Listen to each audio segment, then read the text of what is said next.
Friends, आज हम solve करने वाले हैं एसएसटी का प्रैक्टिस पेपर क्लास 10th का। हमारा इसमें जो पहला क्वेश्चन है वो है कि Rahman is a poor agriculture labour and needs a loan for cultivation on his piece of land. So which of the following would offer him a fair interest and flexible terms and terms of credit? तो option दे रखे हमारे village money lender जो money देते हैं, उधार देते हैं विलेज में, and cooperative society, commercial bank and rich land owner. So इनमें से कौन सा सही इंटरेस्ट पे देगा उसे, जो भी किसान है रहमान, और उसे फ्लेक्सिबल टर्म ऑफ क्रेडिट्स दिया जाएगा। तो कौन सा ऑप्शन होगा इसमें? तो गाइस इसका ऑप्शन हमारा है बी, कोऑपरेटिव सोसाइटी इसे जो रहमान है इसे अच्छे इंटरेस्ट रेट पे देगी and flexible credit terms of conditions पे। फिर दूसरा क्वेश्चन है हमारा Sazia's teacher asked her a question to which she answered MGN-REGA 2005. So what could have been the teacher's question?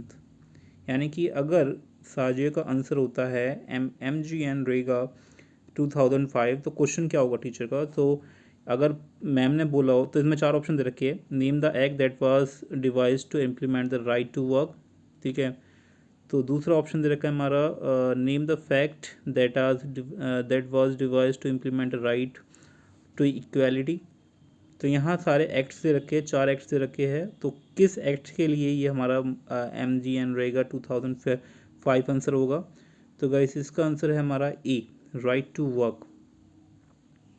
तो राइट टू वर्क हमारा होगा। तो अगर मैम ने पूछा होगा नेम द एक्ट, तो एक्ट ऐसा कौन सा एक्ट है जिससे इम्प्लीमेंट किया जाता है या जिसके अंतर्गत हमारा राइट टू वर्क आता है, वो होगा हमारा MG-REGA।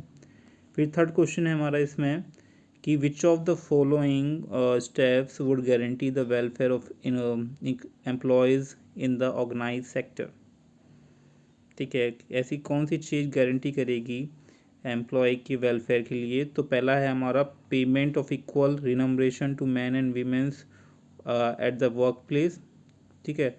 दूसरा ऑप्शन है हमारा protection of the employment of a women during the time of maternity.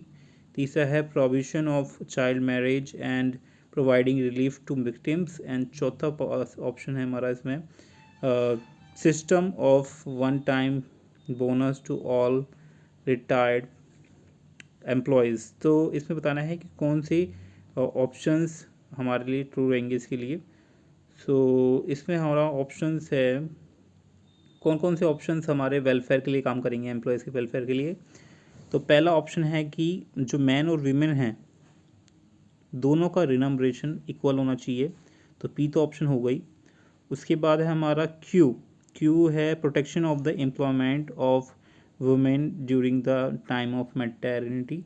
तो क्या होता है मैटरनिटी के टाइम, जो अगर गाइज सैलरी ना दी जाए कंपनी द्वारा तो इससे काफ़ी इफेक्ट होगा एम्प्लॉय के वेलफेयर के ऊपर। तो यानी कि ये भी हमें इंश्योर करना पड़ेगा, यानी कि क्यू होगा। एंड साथ में ऑप्शन हमारा इसमें कौन सा होगा, payment of a one time bonus to retired employees. And जो ये भी एक वेलफेयर के लिए काफ़ी एम्प्लॉयज़ के वेलफेयर के लिए हो सकता है, क्योंकि अगर कोई एम्प्लॉय रिटायर होता है तो उसके लिए एक वन टाइम बोनस दिया जाना चाहिए, जैसे कि गवर्नमेंट सेक्टर में दिया जाता है।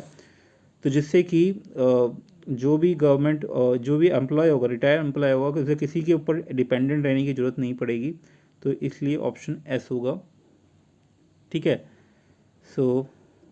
और इसमें जो आर ऑप्शन है provision of the child marriage and providing relief to victims, this is not relevant options I think so let's move to the fourth question. And so which of the following is not example of the process of globalization? कौन सा option है इसमें जो globalisation का example नहीं है? तो पहला है हमारा Google's headquarter being in California with multiple office across the world. तो यानी कि इसके जो ऑफिसेज है ये सारे अक्रॉस द वर्ल्ड है, तो यानी कि ये तो ग्लोबलाइजेशन में आएगा ही, पहला ऑप्शन तो आएगा ही, ठीक है। दूसरा है हमारा railway being the largest public sector undertaking employer. तो यहाँ इंडिया की बात हो रही है, तो यानी कि ये ग्लोबलाइजेशन में नहीं आएगा। आई थिंक बी ऑप्शन इसमें करेक्ट होगा। ठीक है, तो हम आगे बढ़ने की जरूरत नहीं है, क्योंकि देखो स्पेनिश फैमिली है having the masala dosas for their, Spanish family having masala dosas for their weekend breakfast. तो जो स्पेनिश फैमिली है तो मसाला डोसा किसके लिए रखती है? मसाला डोसा स्पेनिश फैमिली में मसाला डोसा आ रहा है, यानी कि इंडियन का जो ये बेसिकली ये हमारा फूड है ये स्पेनिश फैमिली यूज़ कर रही है, यानी कि ग्लोबलाइजेशन है। मैकडोनल्ड है हमारा मैक आलू टिक्की, मैक आलू टिक्की। अब मैकडोनल्ड हमारी फॉरेन कंट्री की कंपनी है, और ये इंडिया में प्रोवाइड करा रही है मैक आलू टिक्की। तो यानी कि ये भी ग्लोबलाइजेशन में आ रहा है, यानी कि दूसरे कंट्री में अपने प्रोडक्ट प्रमोट कर रही है, तो ग्लोबलाइजेशन में आता है, यानी कि एक कंट्री तक सीमित नहीं रहना है, आगे बढ़ना है। तो इसमें बी ऑप्शन हमारा करेक्ट होगा। So let's move to the next question and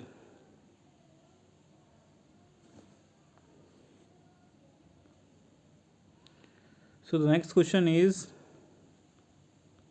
a multinational company MNC is a corporate organization that owns and controls the production in more than one country. According to which of the country has the best potential to be a setup? तो ऐसी कौन सी country है जिसमें MNC काफ़ी अच्छी से run करेगी? ठीक है, तो पहला है हमारा country W has a rich culture and ample biodiversity. तो इसमें एमएनसी का क्या रोल होगा, एमएनसी को क्या फ़ायदेमंद होगा? तो एमएनसी में क्या होना चाहिए गाइस? सबसे पहले एमएनसी में हमारे एजुकेटेड वर्कफोर्स होना चाहिए, यानी कि एजुकेटेड लोग होना चाहिए उसी कंट्री में, एंड और साथ में अफोर्डेबल रिनोवेशन के साथ। तो इसमें ऑप्शन हमारा सी होना चाहिए। देखो इसमें क्या है, country X provides a loan to foreign company easily at a high interest rate. पहली बात तो एमएनसी कंपनी होगी उसे लोन की ज़रूरत बहुत ही कम पड़ेगी। ठीक है, तो इसमें आई थिंक ऑप्शन सी हमारा बेटर लग रहा है, एजुकेटेड वर्कफोर्स होना चाहिए जहाँ अफोर्डेबल प्राइस पे लेबर चार्ज कम हो, लेबर चार्ज यानी कि मतलब रिनोवेशन एम्प्लॉयज़ रिनोवेशन कम हो, तो इसमें सी ऑप्शन होगा हमारा। फिर आता है हमारा under the sustainable development goals and social equality with regards to the access the source is one of the pressing challenge. According to which of the crisis is related to the statement above? यानी कि social equality with regards to the social with resources is one of the most pressing challenge, यानी कि सबको कोई information जो resources होते हैं उसको एक्सेस करने की इक्वालिटी होनी चाहिए। ऐसा नहीं कि जो वीआईपी हो या फिर कोई अच्छी पोस्ट पे हो उसी को अलाउ हो। तो इसमें से क्या जो चीज़ है क्राइसिस है, तो इनमें से कौन सी जो क्राइसिस है इन चारों में से जो ऊपर वाली स्टेटमेंट को करती है? तो पहला है damage to infrastructure to the flood.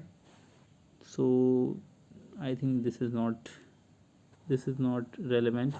Scarcity of the clean water for consumption, with damage of two crops caused by the heavy rains, and combating waterborne diseases in rural India.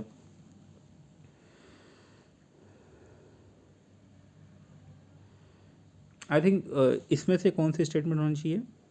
पहली statement है हमारी कि damage to infrastructure due to the floods. I think इसमें क्या हो रहा है, social equality to access resource. So social activity यानी कि कोई भी रिसोर्स हो, जैसे कि इसमें ऑप्शन आना चाहिए हमारा वाटर का, क्लीन वाटर का, क्योंकि वाटर का एक्सेस हर एक इंसान को होना चाहिए।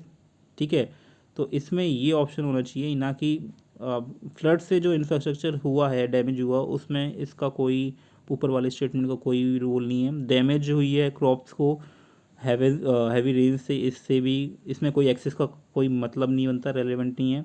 कॉम्बैटिंग वाटर बॉर्न डिसीज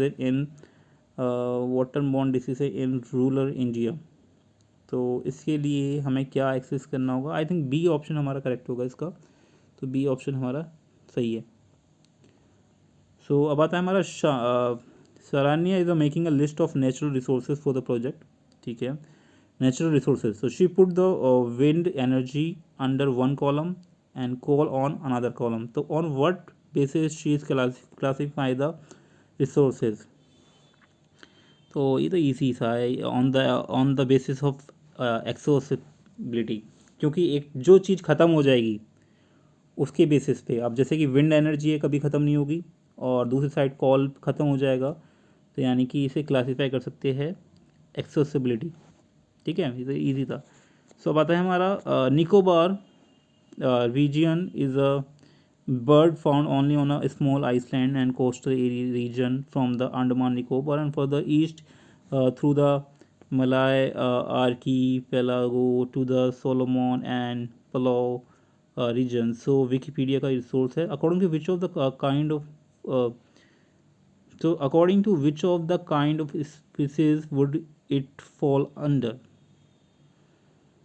तो यानी कि जो ये ऊपर की जो स्पीसीज है निकोबार रीजन, ये किस उसमें आती है, हमारी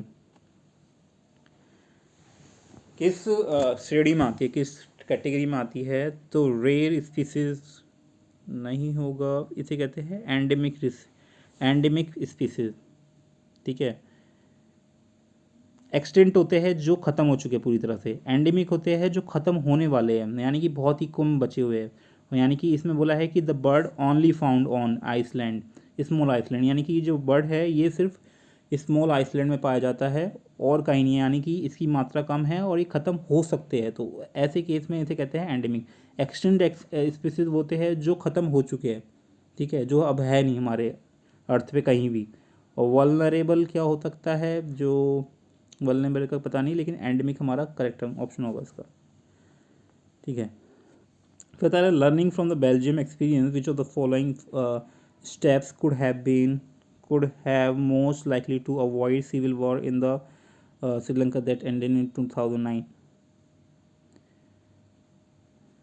So बेल्जियम एक्सपीरियंस के हिसाब से ऐसे कौन से स्टेप्स लिए जा सकते थे जिससे कि जो श्रीलंका में सिविल वॉर हुई थी 2009 में भी, वो भी अवॉइड की जा सकती थी। अभी तो सिविल वॉर तो अभी भी हुई थी शायद। ठीक है, सो इसका ऑप्शन क्या होगा हमारा? So making a reservation in job for the Tamil speaking minority community। ठीक है, सो जॉब से सिविल वॉर का कुछ आई थिंक कुछ लेना देना नहीं है। Dividing the entire country on the basis of linguistic lines to appease citizen, this is not also relevant. Dividing a laws to accommodate the ethnic differences in citizens to ensure peace, that could be the better option. And conducting a thorough census to strictly segregate Indian Tamils from the no। तो Indian Tamils को श्रीलंका से निकालने से civil war नहीं रुक सकती, क्योंकि civil war है सब लोगों की वॉर। एंड इस केसेस में हम क्या कर सकते हैं, जो डिफरेंसेस है सिटीजन्स के बीच में उन्हें कम कर सकते हैं, जिससे कि पीस बना रहे और ये जो सिविल वॉर हुई और आप ऑटोमेटिकली ख़त्म हो जाएगी। तो ऑप्शन सी हमारा करेक्ट ऑप्शन होगा इसका। Fine, let's move to the next question and look at the map, world map given below, answer the following questions. Under which ये कौन सा क्वेश्चन आ गया? अच्छा, अब सही है। सो which of the following deduction can definitely be made from the map? Map से हम क्या पता लगा सकते हैं? Argentina is the largest federal country in the south America. South America कहाँ है हमारा? तो south America is somewhere, should be south will be should be here, है ना। एंड तो अर्जेंटीना कहाँ है हमारा? अर्जेंटीना यहाँ पे is the largest. No, I can't say. Germany has a state that shares the power with centers.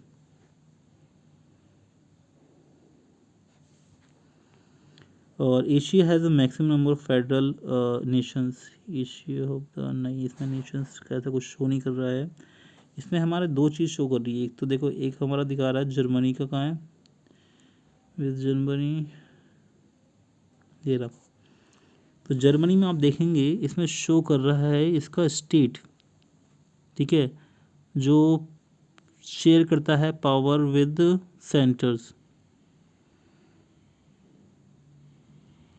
तो यहाँ आप देखेंगे जर्मनी की स्टेट शो कर रहा है, एक ये है और एक ये है, और जिसकी वजह से इसमें दिखा रहा है कि ये तो दो स्टेट्स दिखा रहे हैं हमारे जर्मनी में इसके, ठीक है। और एशिया है the maximum number of federal nation, तो एशिया में हमारे फेडरल नेशंस होते हैं उसको सबको ये हाईलाइट करता है। तो इसमें कुछ ऐसा किया नहीं, doesn't have the provisional administration. So China हमारा ये है, इसमें कुछ ऐसा कुछ मार्क नहीं किया हुआ है। हमारा जर्मनी का शो कर रखा है, और एक अर्जेंटीना। तो लार्जेस्ट फेडरेशन इन साउथ अमेरिका, तो गाइस साउथ में हमारा ये भी आता है ब्राज़ील, ठीक है। तो ब्राज़ील तो इससे वैसे ही ज़्यादा बड़ा है अर्जेंटीना से, तो ये तो होएगा ही नहीं। ऑप्शन ए, ना सी है ना डी है, तो ऑप्शन ऑब्वियसली ऑप्शन हमारा सी हो बी होगा, यानी कि has a state that share power with the. तो आप देखेंगे जर्मनी के यहाँ स्टेट्स दिखा रखे हमारे, ठीक है, तो वही हमारा ऑप्शन होगा। बेल्जियम, स्विट्ज़रलैंड, या let's move to the next question. There are two statements given below marked as assertion and reason. So read the following, read the statement, choose the correct option. Assertion A है और उसका reason भी दे रखा है, ठीक है। In India, literacy rate among women is significantly lower than the men. Reason क्या हो सकता है इसका? The patriarchal system in India gave more value to the education who carries on the family's name.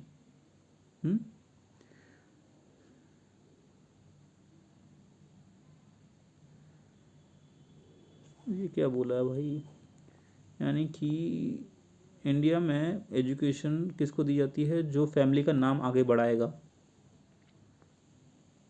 तो आई थिंक करेक्ट है ये, कि family का नाम लड़का आगे बढ़ाता है, ठीक है, नाम रोशन करता है, ऐसे बोला जाता है। तो उसकी वजह से लड़कों को ज़्यादा प्रमोट किया जाता है एजुकेशन के लिए, एक्सपोज किया जाता है। तो आई थिंक हमारा ये ऑप्शन सही होगा, ठीक है। सॉरी गलती, ये नहीं, कौन सा है, सी, क्योंकि ए एंड आर दोनों ही करेक्ट है, एंड आर एक्सप्लेन्स ए, इसलिए। अब आगे बढ़ते हैं। Country P has recently adopted democracy after a long struggle, which of the following outcomes can citizen of this country definitely expect due to this change. P country है कोई जिसने recently democracy adopt किया है long struggle के बाद, तो कौन से आउटकम्स उन्हें झेलने पड़ सकते हैं, and the citizen of this country expect due to definitely expect due to this change. तो क्या चीज़ें एक्सपेक्ट कर सकते हैं सिटीज़न इस कंट्री के। तो पहला देखो, इसमें ऑप्शन हमारे दे रखे हैं, the sharp decrease in poverty in all community. तो पॉवर्टी इसका कुछ लेना देना नहीं है। दूसरा है more accountability on the part of government, यानी कि गवर्नमेंट की और जिम्मेदारी बढ़ जाएगी। तो ऑप्शन हमारा बी होगा correct. And drastic rise in national incomes due to the sharp economic growth. तो डेमोक्रेसी का इकोनॉमिक ग्रोथ से कुछ लेना देना नहीं है, यानी कि सी भी नहीं होगा। Rules and law to be drafted according to the needs of majority groups. Rules and laws to be, I think rules and laws लोगों के हिसाब से नहीं बनेंगे। रूल्स और लॉज तो गवर्नमेंट ही डिसाइड करेगी, और बस गवर्नमेंट जो होगा बेसिकली मोर अकाउंटेबिलिटी, यानी कि और जिम्मेदारी आ जाएगी गवर्नमेंट के पास। बी ऑप्शन हमारा इसमें करेक्ट होगा। फिर आता है हमारा above statement. I think next page पे हमें जाना चाहिए।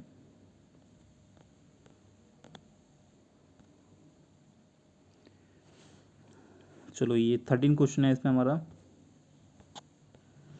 कि opposition slams ministers remark condemns rising fuel prices. So above statements show the importance of functions of opposition in democracy. Which of the following option does not fall under the function of on opposition party? यानी कि opposition party के under क्या नहीं आता है, मतलब क्या नहीं कर सकते वो basically. So the auditing the governments spending budgets नहीं कर सकते, ऑडिट नहीं कर सकते गवर्नमेंट का बजट, पहली ऑप्शन ही सही है। Criticising the government for its shortcoming mistakes, तो ये क्रिटिसाइज कर सकते हैं, ठीक है। Asking question from the government to ensure accountability, ये भी कर सकते हैं। And mobility the support of other parties to propose the government decision of, यानी कि जो अपोजिशन पार्टी है दूसरी पार्टी से उनको भी अपने साथ ले सकते हैं। तो ये नहीं कर सकते कि गवर्नमेंट का जो बजट है वो खुद ऑडिट कर सके, गवर्नमेंट ही करेगी। फिर आता है हमारा विच of the following shortcoming exist in a democratic regime, यानी कि कौन सी कमी हो सकती है डेमोक्रेटिक रेजिमा में। Glorification of power, sluggish decision making, elimination of free market, and diffusion of aggressive nationalism।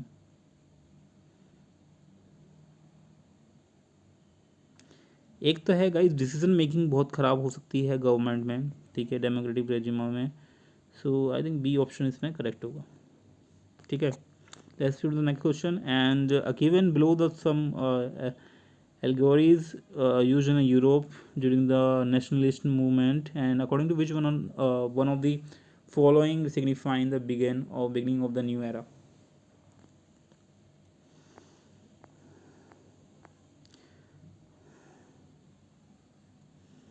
तो कौन सी चीज़ सिग्निफाई करती है beginning of the new era. Rising rays of rising sun, इसका correct answer. Read the given data and answer the following questions. तो identify the country most probably are well developed health care system, lesser average education than the India. India से अच्छी health care system किसका है।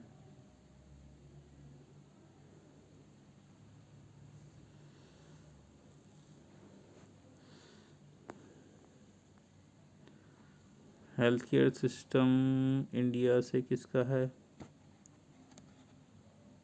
तो easy है। Life expectancy at birth, यानी कि minimum लोग कितना जीते हैं। आप देखेंगे अर्थ में, और अर्थ बोलो मैं, नेपाल में हमारा लाइफ एक्सपेक्टेंसी है इंडिया से बेटर है, ठीक है। और एजुकेशन में बात करें वो एवरेज है इंडिया से, तो आई थिंक नेपाल होगा हमारा इसका करेक्ट, ठीक है। फिर नेक्स्ट क्वेश्चन में मूव करते हैं।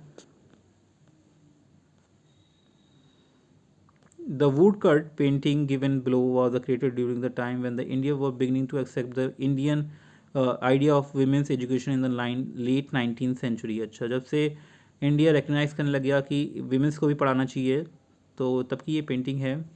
Let's see which of the following scenario was the artist most likely to portray in this art piece. तो वो क्या कहना चाहता था, ये साफ दिखाई दे रहा है कि इक्वालिटी प्रूफ करना चाहता था आर्ट। इसमें देखो ये क्या पी रही है, वो कहते हैं हुक्का, और यहाँ जो मैन है वो कुछ सितार बजाने की कोशिश कर रहा है, ठीक है। सो इसमें क्या कर रहा है, listening to the music is the best way to spend one more, नहीं। Increasing popularity of the western idea of marriage, नहीं। Challenge the conventional gender roles, ये हो सकता है। प्लेजर, इसमें हमारा option C, challenge the conventional gender roles, C option है correct.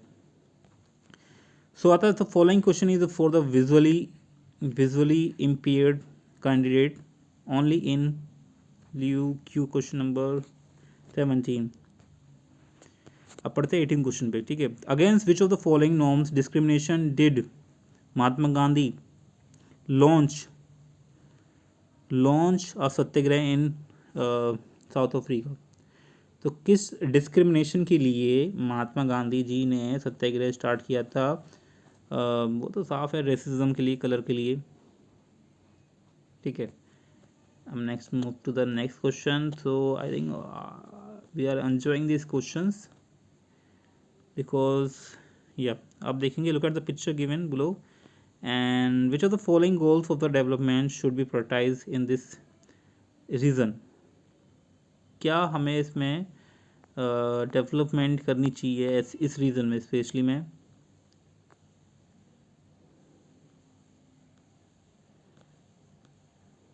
सो आप देखेंगे यहाँ झुग्गियाँ बनी हुई हैं, यहाँ बिल्डिंग्स है। तो जो ये इनकम की जो ये अपोजिट है, कोई ज़्यादा गरीब है कोई ज़्यादा अमीर है, इसको हमें डिफरेंसेस को कम करना है।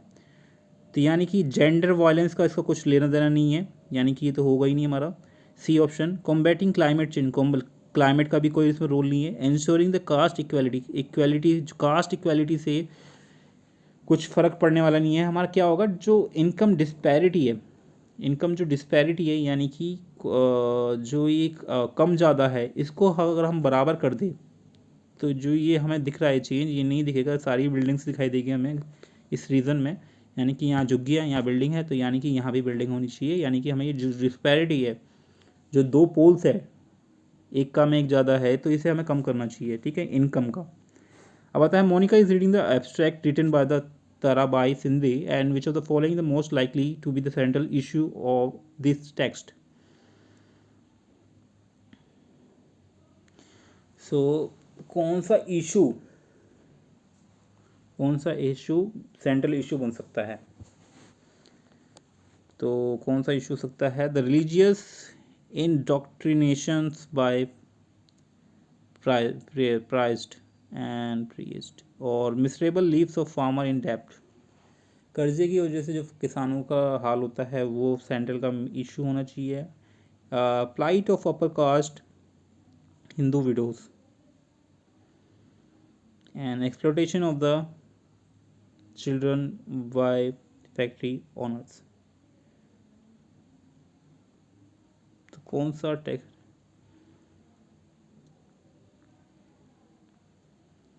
आई थिंक जो विडोज़ का जो बेसिकली है अपर कास्ट में हिंदू विडोज़ का होता है, वो हमारा इसका मोस्टली लाइकली सेंट्रल इशू होगा ताराबाई द्वारा, जो क्योंकि विमेन पे ज़्यादा फोकस करेंगी, वैसे विमेन भी है।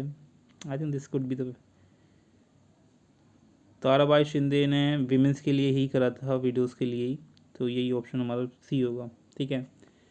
So guys, these are the questions and after this we have a long answers we'll discuss in this next video. I hope you understood. Thanks for watching. Bye bye.